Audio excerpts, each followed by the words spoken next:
Yo, for the life of me, I wished Lee had came back at the end of the game in some way. Like, I don't know. Maybe he, I don't know, maybe it was in some people's games where you shot him, but there was an alternate choice where you didn't shoot him. I was thinking that if you didn't shoot him, maybe he found like a vaccine or something in the house he was in. He hit himself with the vaccine, and then he was able to get away. Um. Anyways, let's get right into it.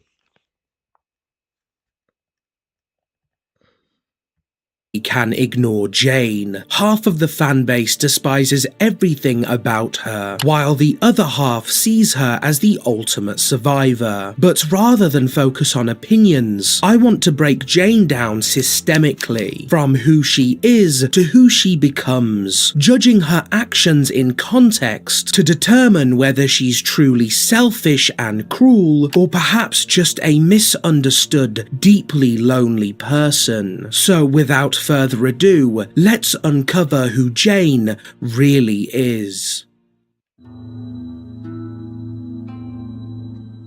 Coming out the gate swinging, I want to start this essay by saying Jane is a deeply broken person. No matter how you feel about her, she presents herself as a hardened survivor, a lone wolf who will cut down anyone that threatens her chances of making it. But this is just an act. We see glimpses of her real self when she discusses her sister. Though she left her behind after trying to keep her alive, Jane is clearly remorseful, constantly trying to justify the decision, almost as if she's still trying to convince herself it was right. She opens up about this to Clementine, because much like Kenny sees Duck in her, Jane sees a version of her sister that might survive, but with everyone else, she almost exclusively focuses on their flaws. Any sign of weakness is seen as a fatal flaw, grounds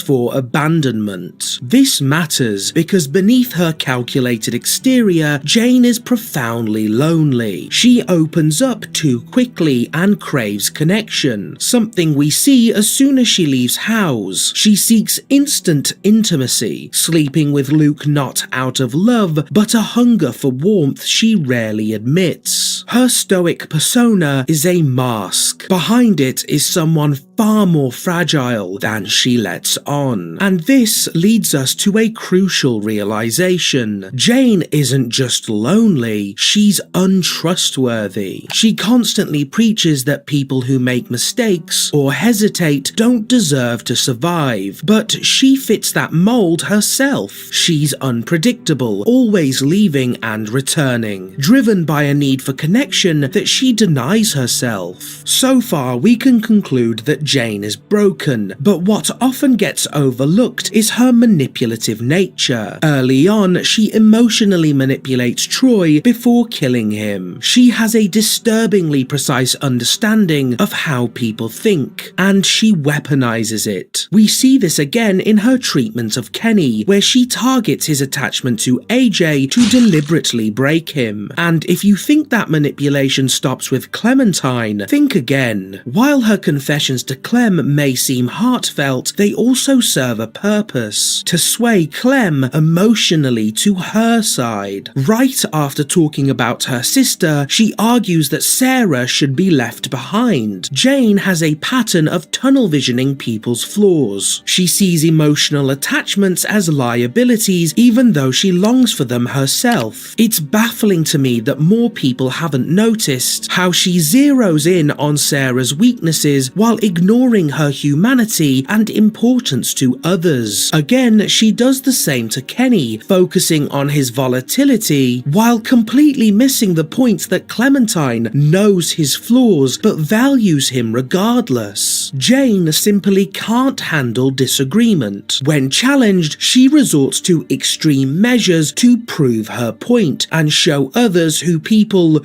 really are. And that leads to the most important question of the season. Who is fit to raise AJ? Well, not Jane. Even if I don't believe she's entirely evil, her history, abandoning anyone she deems a burden, manipulating Kenny using the baby, makes it clear that she's not right for that role. The House ending reinforces this. She begs you to turn away an entire family, including a child, for the simple crime of existing. Even in smaller moments, Jane, like much of the group, shows a lack of urgency or understanding when it comes to securing supplies for AJ. When Arvo leads them to an abandoned shack with nothing suitable for a baby, Jane doesn't push to solve the problem, unlike Kenny, who immediately takes action by trying to repair the car. She fades into the background, more focused on opposing him than helping. As The Walking Dead increasingly emphasizes the importance of community, Jane's ideology, a solo survivalist, becomes obsolete. It was always on borrowed time. To wrap up this chapter, no, I don't believe Jane is intentionally bad. She's as wounded, impulsive, and emotionally stunted as anyone else in that world, but it's her refusal to admit fault or change that makes her dangerous. While Kenny is deeply flawed, he still protects those society would call burdens. That makes him a better choice for AJ despite everything. But now that we've broken all this down, I want to shift gears into something more important. Was Jane ever right?